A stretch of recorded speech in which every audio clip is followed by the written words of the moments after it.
I went to a sermon a couple of years ago that talked about just the power of your words and how much weight they hold, and it really struck me to the bone. And since then, I've been trying really hard to really watch what I say, which is easier said than done, especially in anger. But I've just really been meditating on that. I think I heard this message like 5 years ago. And I just wanted to share it. I'm really passionate about it, and it's one that I share like personally with people. So this is my God story, and the power to speak life is the message. So the main verse here is if you want to go to the next slide, is the tongue can bring death or life. Those who love to talk will reap the consequences. Proverbs 18:21. And all my verses are the NLT, I think, version. And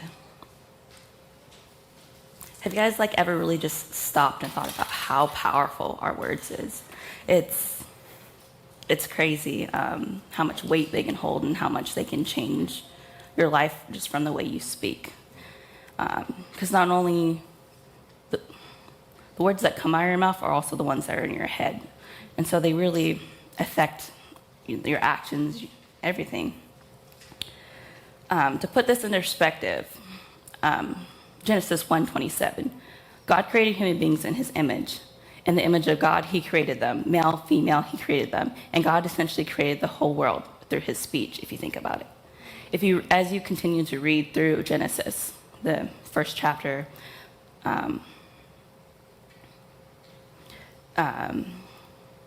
sorry.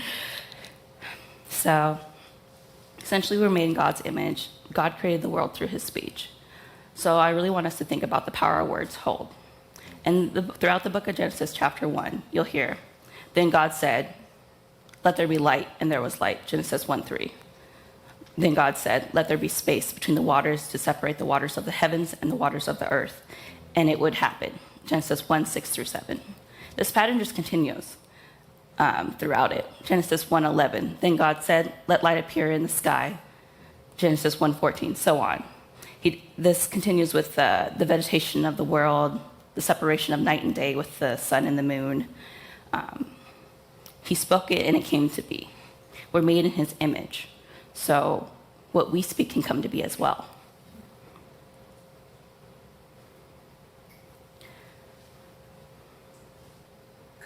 What if we don't just describe the words, but what if words aren't used just to describe a world, but to design it? What kind of world do you find yourself living in? If you really were to sit back and think about your day-to-day speech, what's your world looking like?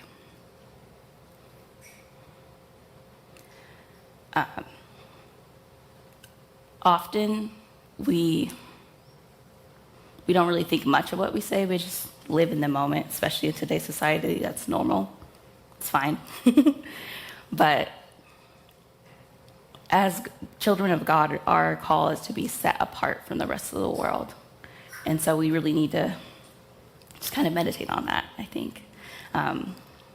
James 3:2, indeed we all make mistakes, for if we could control our tongue, we would be perfect and could also control ourselves in every other way.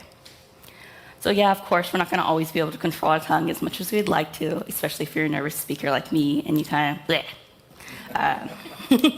My husband will call it word vomit.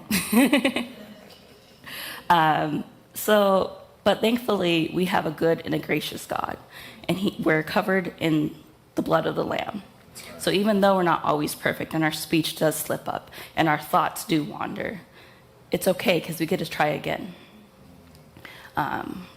For some context, around the time where I first heard this message about the power of life and death living in the tongue was the same time my sister was fighting for her life. My sister was diagnosed with lupus. I want to say it was like 16 or 18. And she had another blood disease, I can never remember the name. And she got meningitis, the viral kind. So there was no antibiotics or anything you could take from it. And that with her already weakened immune system from the lupus and thing. It did eventually end up taking her life.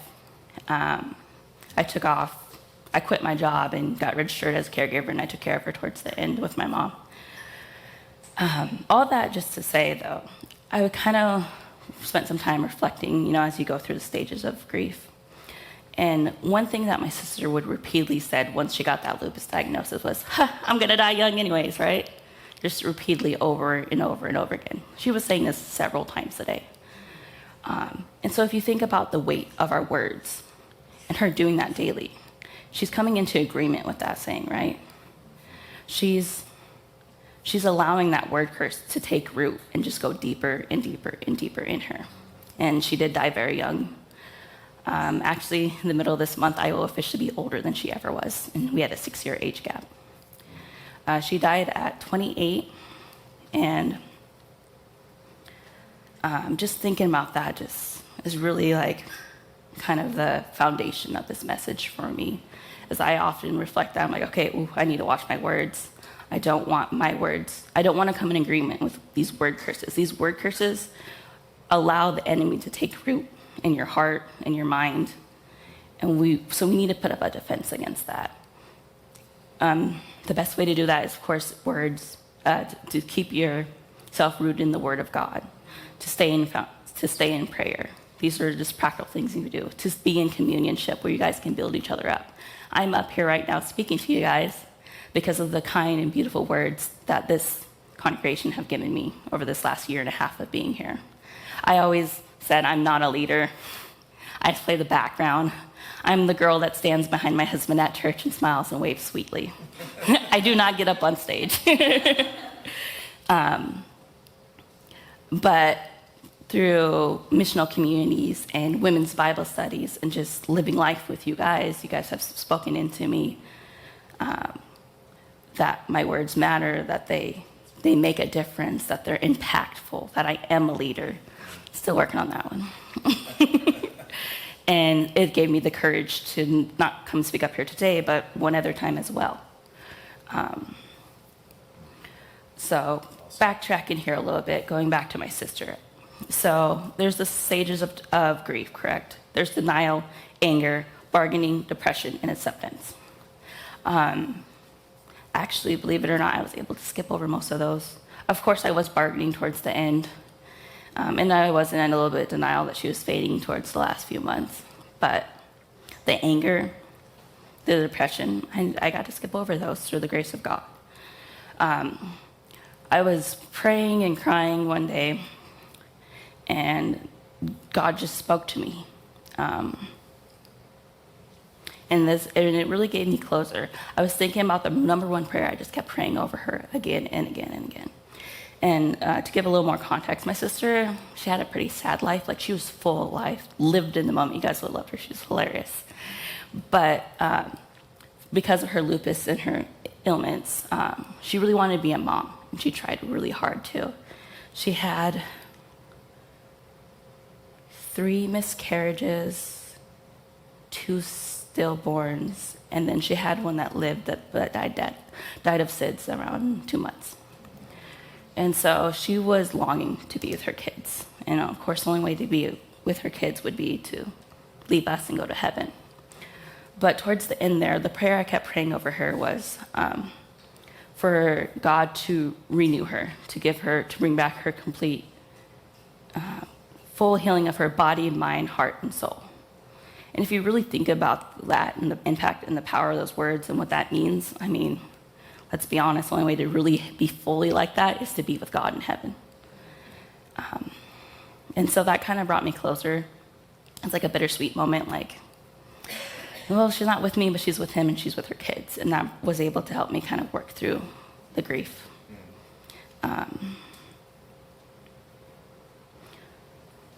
So just reflecting on that, our words have power, our prayers have power. God hears them and he renews them. So you have to be really careful of the words that you speak to yourself, just not out loud, but also internally. As a wise man once said, the orientation of our inner life, our soul, will direct the story of our outer world. It was Moses.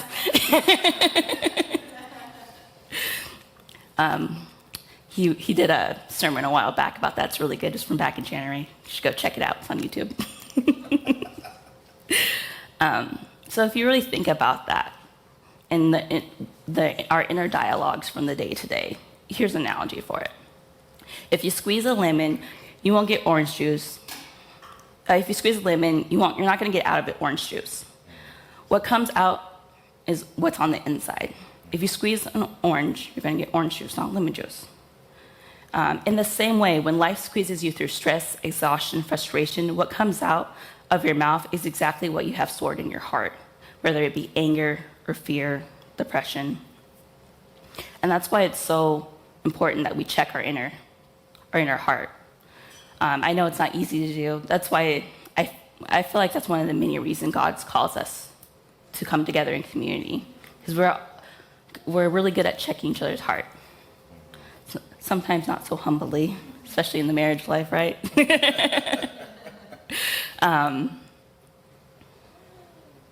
But really, the root of it would be to make sure that we're aligned with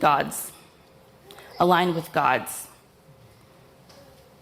will for our life.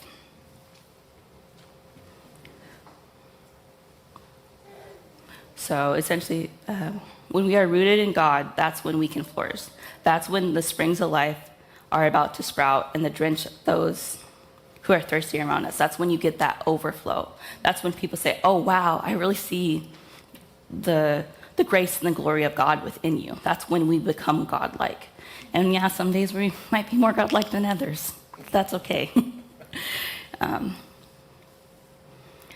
But so, yes, we need to be in line with God. Yes, our words are heavy. They hold a lot of weight. This is where the faith comes in. We can't do this on our own. There's no way you're going to be able to keep negative thoughts always away, especially if you're not rooted in God. So we need to stay in prayer. And I don't want you guys to take this as prosperity gospel either. I'm not saying, oh, as long as you smile and say everything's going to be okay, everything's going to be okay. That's not realistic. We're God's children, and we're called to the trenches, some more than others. We're going to be in the wilderness. We're going to have trials, and we're going to go through hard times. But that doesn't mean, so just because you have those negative times doesn't mean you can't pick yourself up. If you're having a hard time, lean over to your brother or your sister, and they're gonna reach out their hand, because that's what the Pneuma family is about.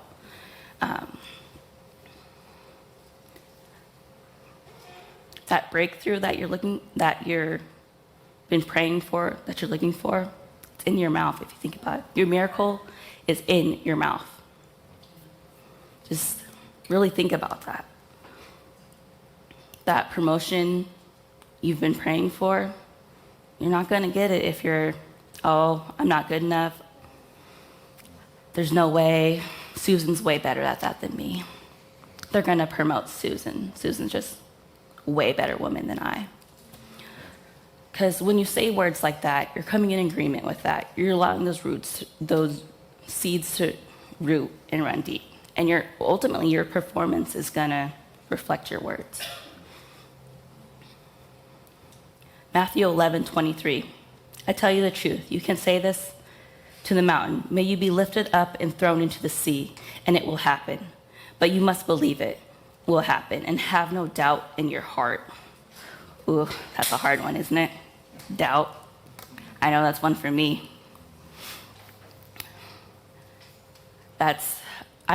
One of the generational word curses that I had came in agreement, that I was been working on breaking through, is a worry, the spirit of worry. You could ask my husband about it. I've gotten a lot better, I would say, actually. But before planning anything, I'm going to have a million what ifs. I'm going to want to bring half the house because, what if? I want to overplan, overcontrol, and be in control because of that doubt. I'm not going to step out and be brave and try something new because of that doubt. I don't have this slide up here, but if you think back to... actually, never mind. I do. I'm going to hold off on that. Sorry.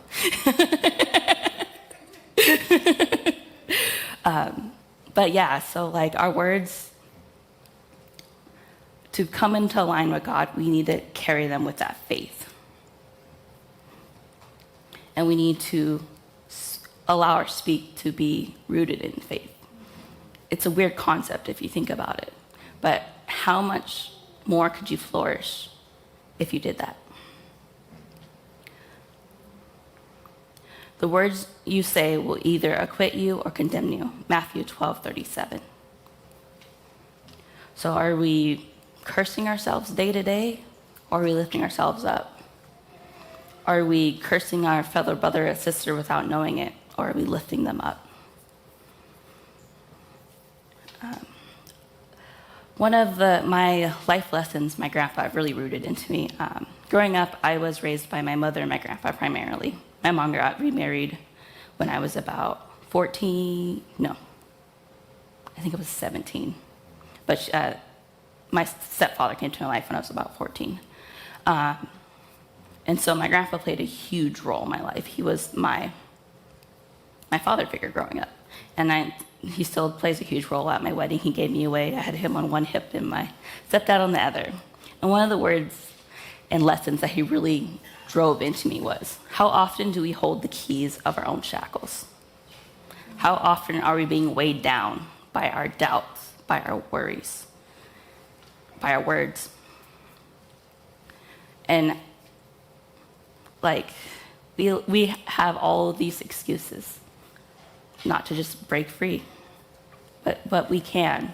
And it may not be easy to do by yourselves, but again, we have each other to be able to do that.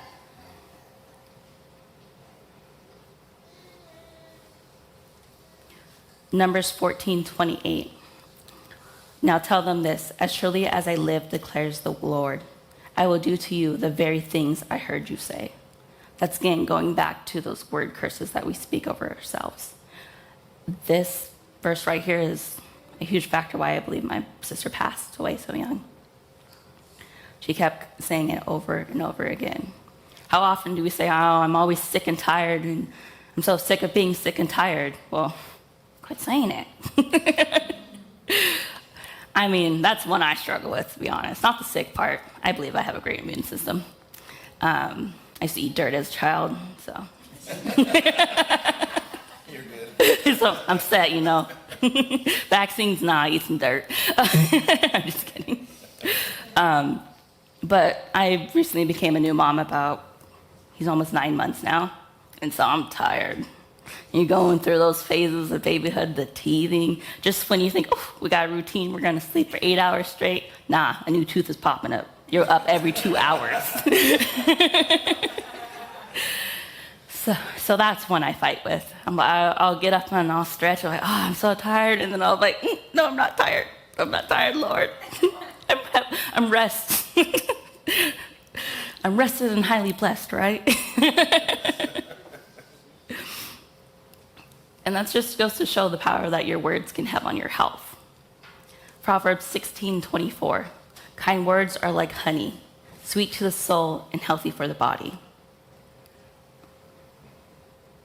Have you been feeding your body and your soul honey or poison? Have you been pouring honey or poison into the relationships around you? Things to reflect on.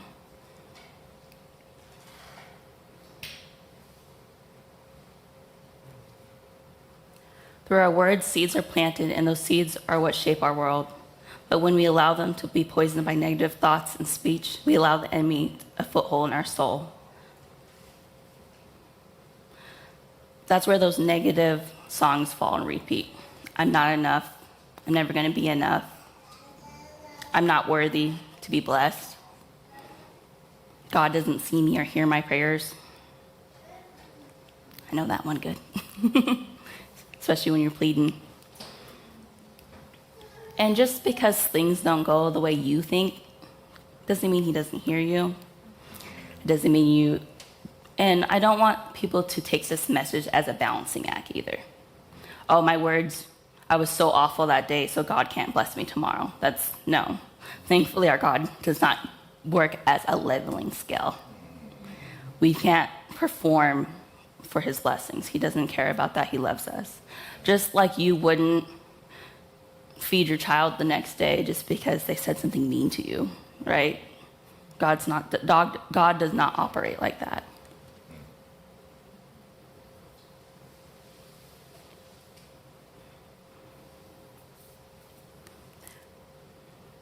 In the same way, James 3, 5 through 12. In the same way, the tongue is a small thing that makes grand speeches, but a tiny spark can set a great forest on fire. And among all the parts of the body, the tongue is a flame of fire. It is a whole world of wickedness corrupting our entire body. It can set your whole life on fire, for it is set on fire by hell itself. People can tame all kinds of animals, birds, reptiles, and fish, but no one can tame the tongue. It is ruthless and evil, full of deadly poison. Sometimes it praises our Lord and Father. Sometimes it curses those who have been made in the image of God. And so blessing and cursings come pouring onto the mouth. Surely, my brothers and sisters, this is not right. Does a spring of water bubble out with both fresh water and bitter water? Does a fig tree produce olives and grapevines? A grapevine produce figs? No.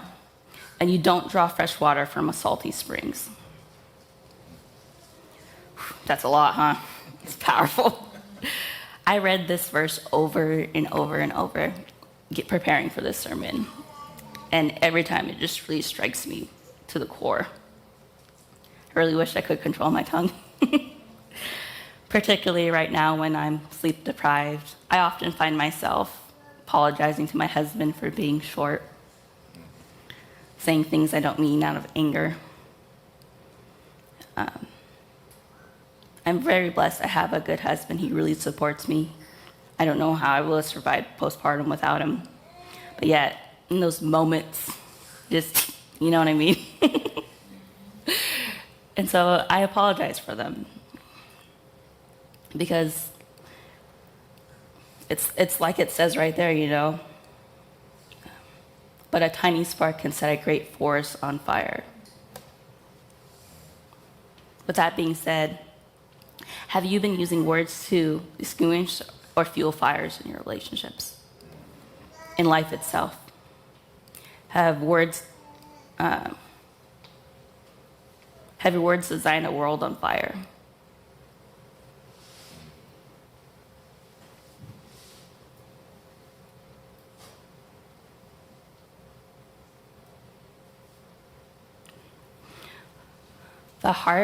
My heart for this message and for you guys would be that you would leave just with a new perspective on your words and the weight they hold.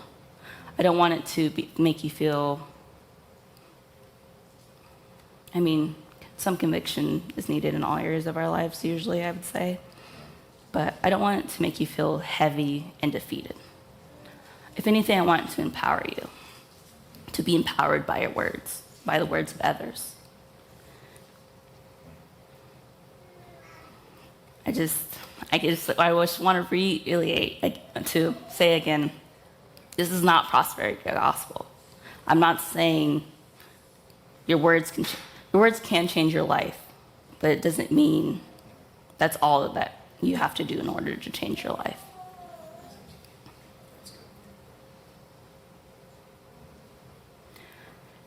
I guess this sermon's pretty short, guys, so.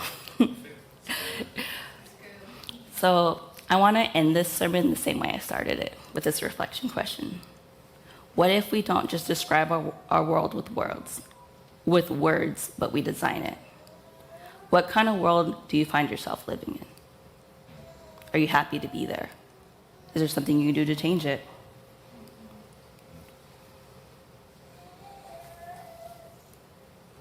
Yeah. So thank you for coming to my TED Talk.